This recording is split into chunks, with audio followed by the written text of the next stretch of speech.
The Forgotten Asylum. In a small, isolated town nestled deep within the forest, there stood an old, abandoned asylum. The locals spoke of it in hushed tones, sharing stories of the eerie happenings that occurred there long ago. No one dared to go near it, especially after dark, but curiosity got the better of a group of college friends one chilly autumn night. Lena, Mark, Sarah, and Jason decided to explore the asylum for a thrill. Armed with flashlights and a sense of adventure, they ventured into the decrepit building. The moment they stepped inside, the temperature seemed to drop, and an unsettling silence enveloped them. The walls were lined with peeling paint, and the air was thick with the smell of mold and decay. As they walked through the darkened hallways, the sound of their footsteps echoed eerily. Suddenly, Lena stopped, pointing to a faded sign on the wall that read, "Ward 13, do not enter." "Let's check it out," Mark suggested, trying to sound brave. Reluctantly, the group agreed and made their way down the narrow corridor leading to Ward 13. The door creaked open with a loud groan, revealing a long, dimly lit room filled with rusty, abandoned medical equipment and broken beds. Why did they lock this ward up? Sarah wondered aloud. As they explored further, Lena found an old, leather-bound journal tucked away in a dusty corner. She opened it, and the first entry read, September 23rd, 1953. Today, we admitted a new patient. She claims to see the spirits of the departed. She screams that they are coming for us all. Chills ran down their spines as Lena continued to read. The journal detailed the harrowing experiences of the asylum staff, who were plagued by strange occurrences and sightings of ghostly apparitions. Patients would disappear without a trace, only to reappear days later, lifeless and cold. Suddenly, a loud bang echoed through the room, startling the friends. They turned to see the door they had entered through was now closed. Jason rushed to open it, but it wouldn't budge. "Guys, we need to get out of here," he said, panic rising in his voice. They frantically searched for another way out, but found themselves trapped. The temperature continued to drop, and an eerie fog began to seep into the room. Whispered voices filled the air, growing louder and more frantic. "Help us. Free us," the voices pleaded. Terrified, the friends huddled together, desperately trying to figure out what to do. Lena flipped through the journal, hoping to find a clue. Her eyes widened as she read the final entry. October 31st, 1954. The spirits have taken over. There is no escape. We are doomed to remain here forever. As the fog thickened, ghostly figures began to materialize, their faces twisted in anguish. The friends screamed, backing away as the apparitions advanced toward them. Just when it seemed all hope was lost, Lena remembered a passage from the journal. "Light the candle of remembrance," she shouted. "It's our only chance." They quickly searched the room and found an old, dusty candle. Mark flicked his lighter, igniting the wick. As the flame flickered to life, the spirits paused, their expressions softening. The fog began to recede, and the temperature slowly returned to normal.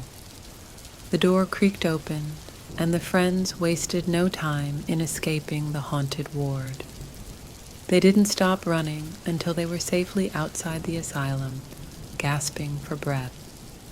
"We're never coming back here," Sarah declared, and everyone agreed. As they walked away, Lena glanced back at the asylum one last time. In the dim light, she could see the faint outline of a woman standing in the window. watching them with a sad, wistful expression. Lena shivered and turned away, vowing to never speak of that night again. The friends left the town the next day, never to return. But the story of their terrifying night in the forgotten asylum would be whispered among the locals for generations to come, a chilling reminder of the restless spirits that still lingered within its walls.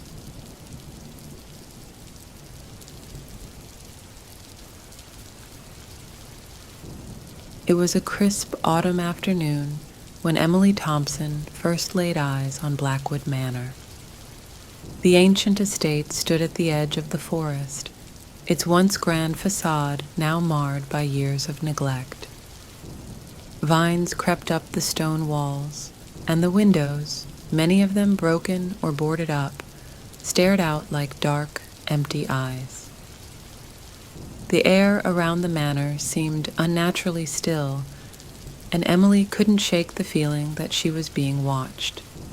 Emily had inherited the property from her late great-aunt, Agatha Blackwood, a woman she had met only a few times in her life. The inheritance came as a surprise, but Emily, eager for a change from her mundane life in the city, decided to move in and renovate the manor. She saw it as an opportunity to start fresh and perhaps uncover some family history along the way. As she approached the front door, the heavy oak creaked open with a groan. Emily stepped inside, her footsteps echoing through the vast, empty hall. Dust motes danced in the beams of sunlight that filtered through the dirty windows. The air was thick with the scent of decay and disuse. "Hello?"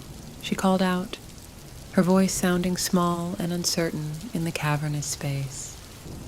There was no reply, only the eerie silence of the old house. Emily's gaze swept across the grand foyer, taking in the sweeping staircase, the elaborate chandelier that hung precariously from the ceiling, and the faded wallpaper that peeled away in places. She felt a shiver run down her spine, but pushed the feeling aside. This was her home now, and she was determined to make the best of it. Emily spent the first few days cleaning and unpacking. Each room she entered seemed to hold its own secrets, with old furniture covered in white sheets and forgotten trinkets scattered about. The more she explored, the more she felt the weight of the manor's history pressing down on her. One evening, as she was sorting through a box of her great-aunt's belongings, she came across a worn leather journal. The cover was cracked and faded, and the pages within were yellowed with age. Curious, Emily began to read. April 3rd, 1923. Today, we moved into Blackwood Manor. It's a grand old place, but I can't shake the feeling that something is watching us. The servants whisper about strange occurrences, but I refuse to let superstition dictate my life. I must remain strong for the children. The entry was signed by Agatha Blackwood. Emily's interest was piqued, and she continued reading, immersing herself in her great-aunt's words. The journal detailed the day-to-day life of the manor, from grand parties to quiet family moments. But there were also darker entries that hinted at something sinister lurking within the walls. June 15th, 1924. Another sleepless night. The whispers are getting louder, and I can feel eyes on me even when I'm alone. The children are frightened, and I don't know how much longer we can stay here. I fear for our safety, but where else can we go? Emily felt a chill as she read the words. She looked around the dimly lit room, half expecting to see a shadowy figure lurking in the corners. But there was nothing, only the oppressive silence and the distant sound of the wind howling outside. Determined to uncover the truth, Emily decided to explore the Manor's attic. She had yet to venture up there, but she felt a strange compulsion to see what secrets it held. Grabbing a flashlight, she made her way up the narrow staircase, each step creaking under her weight. The attic was dark and cluttered, filled with old furniture, trunks, and cobwebs. Emily swept the flashlight beam across the room, illuminating dust-covered objects that hadn't been touched in decades. As she moved further into the attic, she noticed a small door at the far end, almost hidden behind a stack of boxes. With a sense of trepidation, Emily approached the door and turned the rusty knob. It opened with a reluctant creak, revealing a small, dimly lit room. Inside, she found a child's bed, a few toys scattered on the floor, and a small desk with a mirror above it. The room looked as though it had been untouched for years. Emily's heart ached as she imagined the child who once lived here. She wondered what had happened to them and why the room had been abandoned. As she moved closer to the desk, she noticed something odd about the mirror. It seemed to shimmer in the dim light, almost as if it were alive. Curiosity getting the better of her, Emily reached out to touch the mirror. The moment her fingers brushed the glass, a jolt of electricity shot through her hand, and she yanked it back in surprise. The room seemed to grow colder, and Emily could see her breath misting in the air. Suddenly, the mirror's surface began to ripple like water, and an image started to form. Emily watched in shock as the reflection of a young girl appeared. The girl looked to be about 8 or 9 years old, with long dark hair and sad, piercing eyes. She wore a nightgown that looked old-fashioned, and her expression was one of deep sorrow. "Who are you?" Emily whispered, her voice trembling. The girl's lips moved, but no sound came out.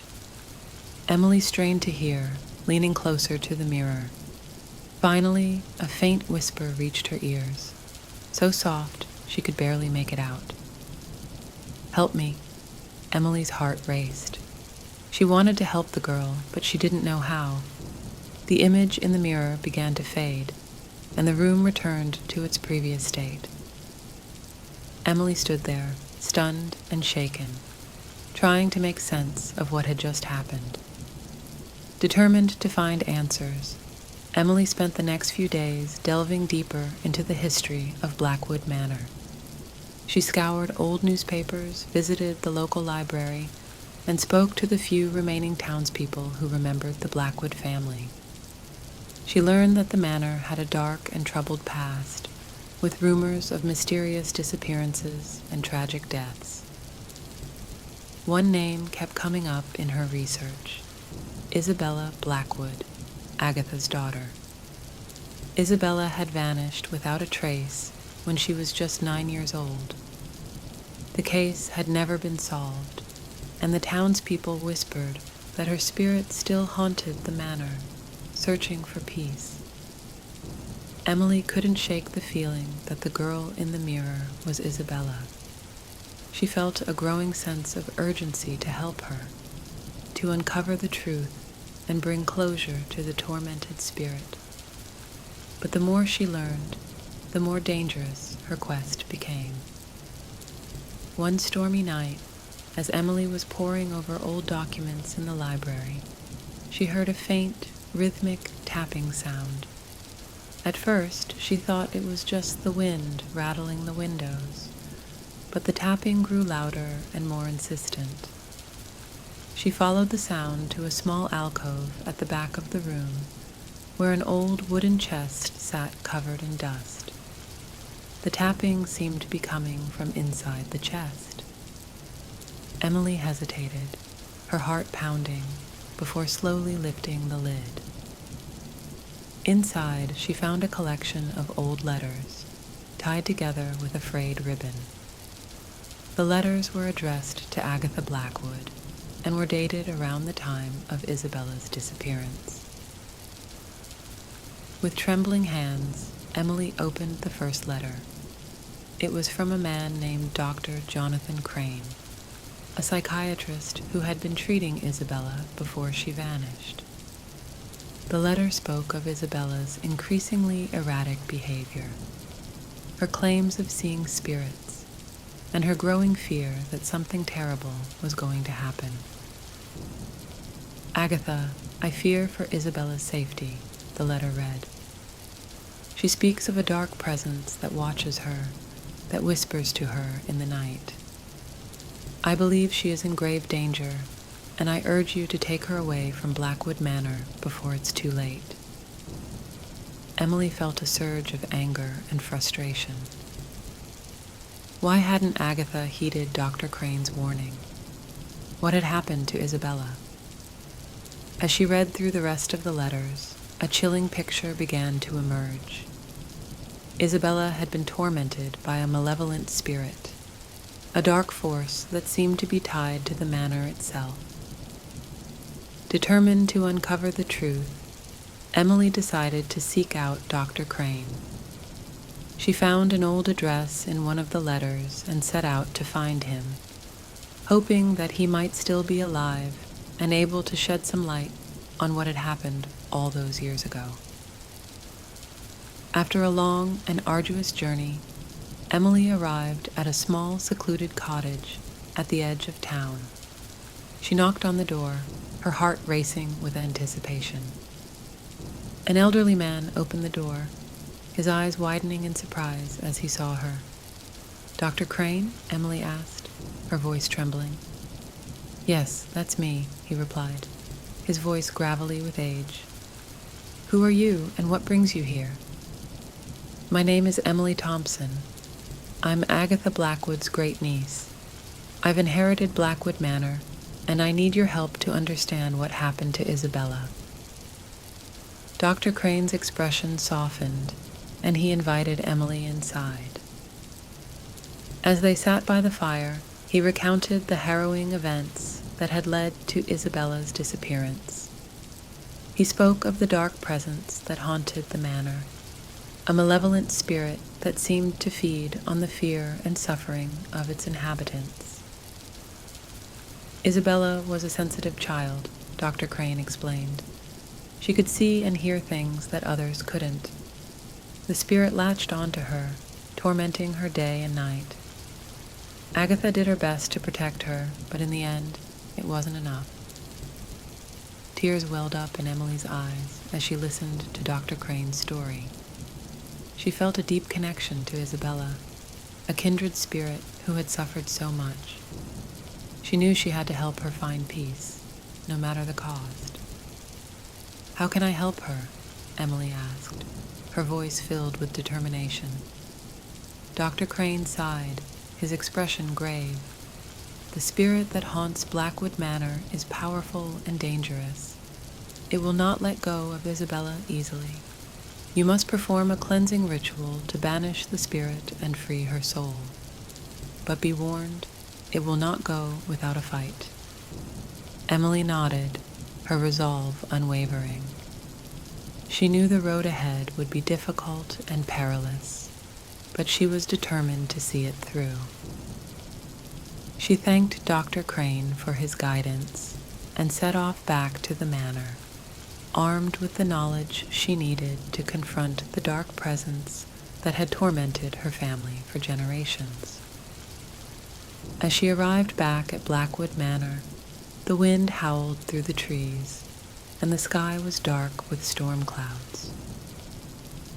Emily steeled herself for the task ahead, knowing that she was about to face the greatest challenge of her life. With a deep breath, she stepped inside the manor, ready to confront the darkness and free Isabella's tormented spirit once and for all. Emily spent the next few days preparing for the ritual, determined to banish the malevolent spirit and free Isabella's tormented soul. She meticulously followed Dr. Crane's instructions, gathering the necessary materials and studying the cleansing ritual in detail. The list included sage, candles, holy water, and a few obscure herbs that she had to source from a nearby herbalist. Each item had its purpose, meant to purify the space and ward off the evil presence. The townspeople, sensing her purpose, either avoided her or offered whispered words of caution. They remembered the stories of Blackwood Manor and were wary of anyone who chose to live there. Emily, however, remained resolute. The memory of Isabella's sorrowful eyes in the mirror haunted her every waking moment, fueling her determination. Finally, the night of the ritual arrived.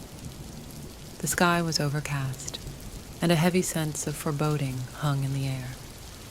Emily set up her materials in the grand foyer, the heart of the manor.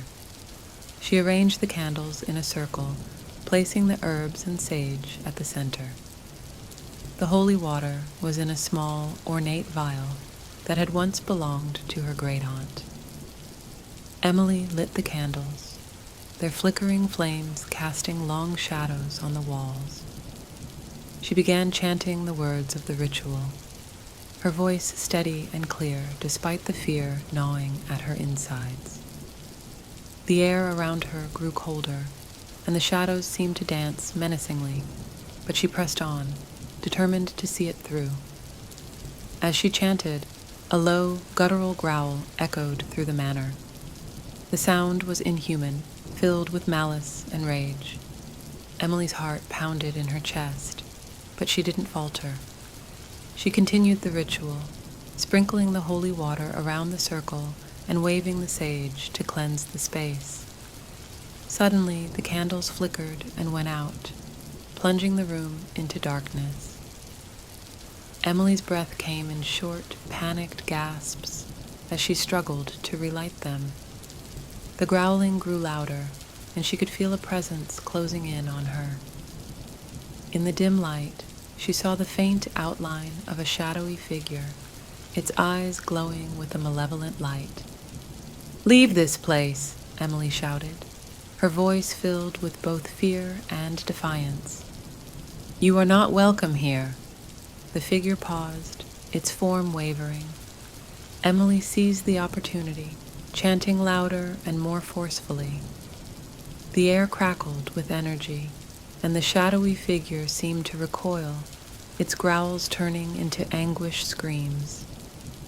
Just when it seemed that the spirit might retreat, a powerful force knocked Emily to the ground.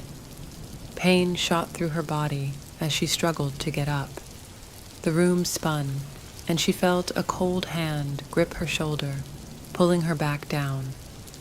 "No!" she screamed, her voice breaking. "I won't let you take me."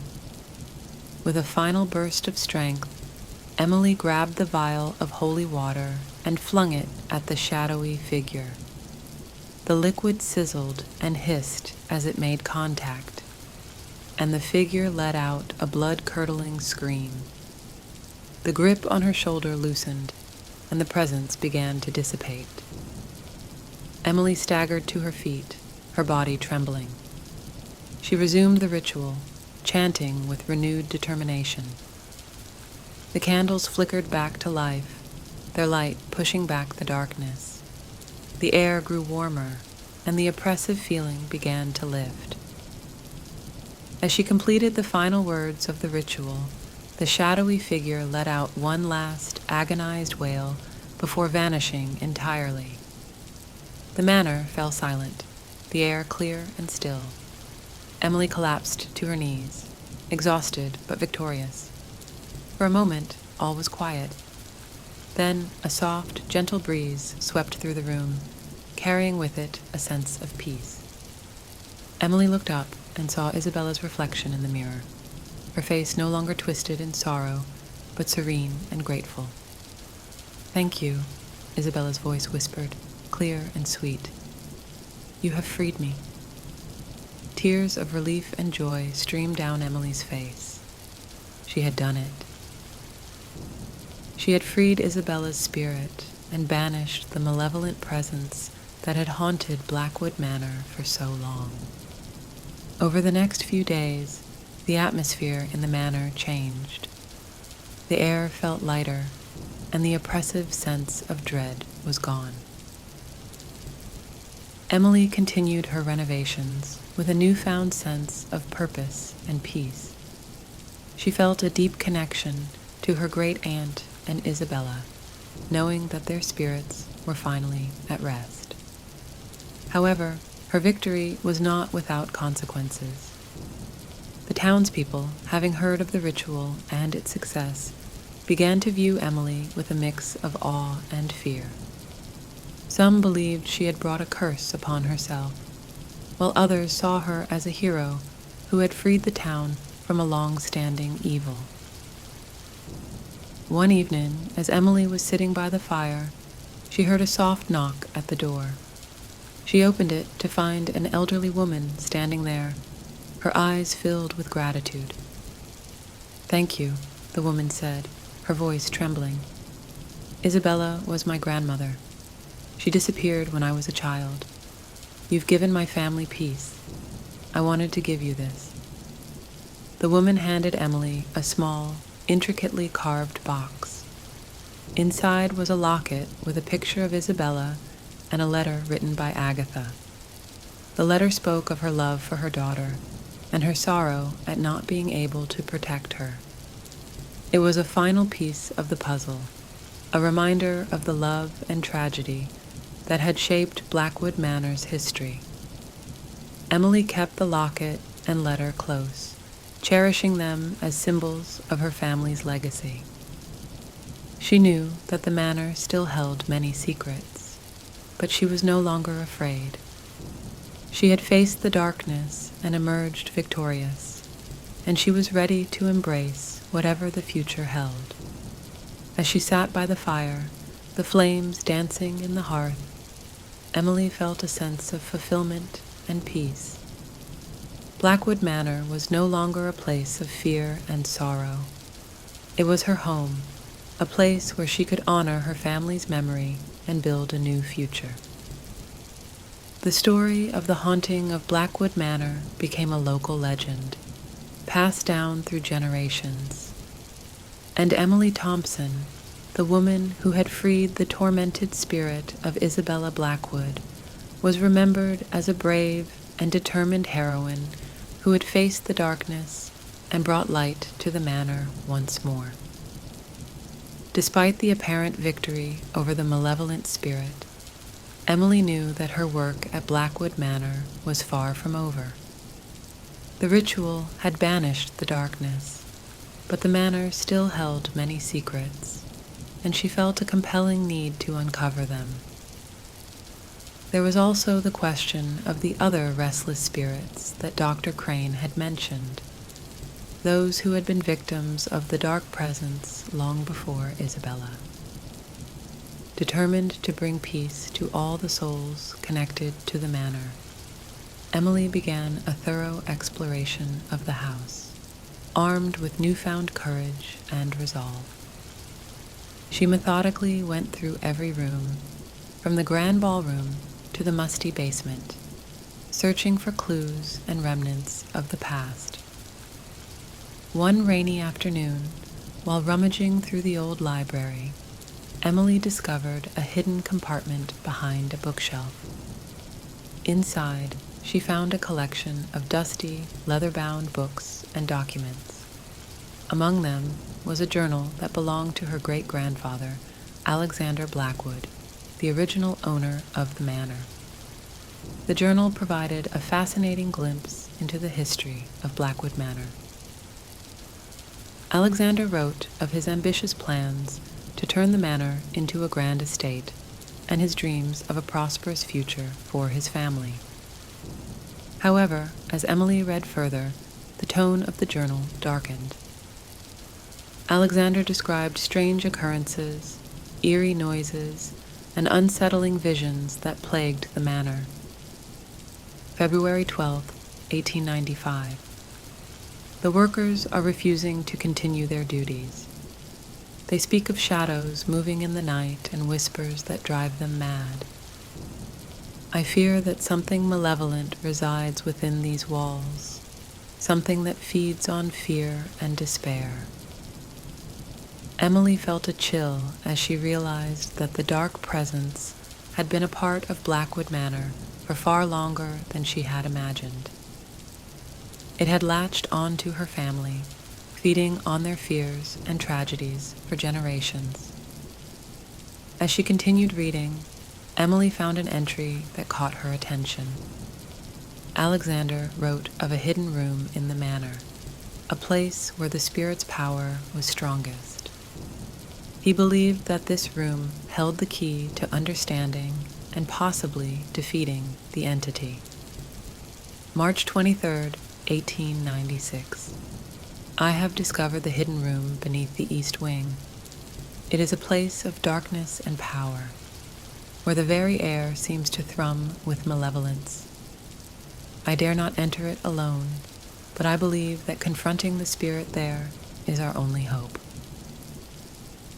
With renewed determination, Emily set out to find the hidden room.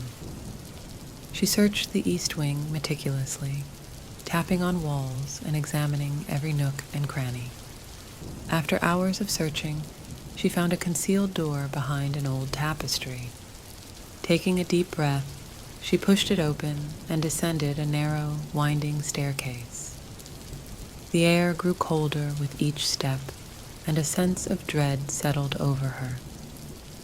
At the bottom of the stairs, she found herself in a small, dimly lit room.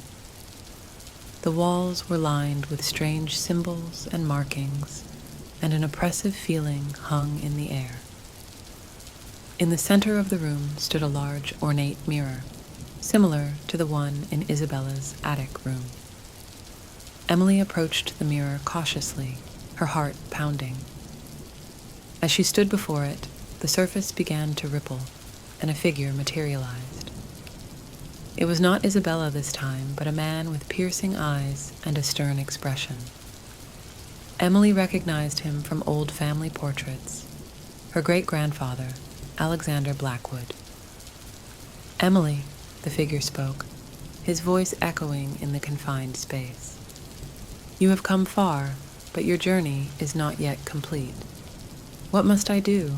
Emily asked, her voice steady despite the fear gnawing at her.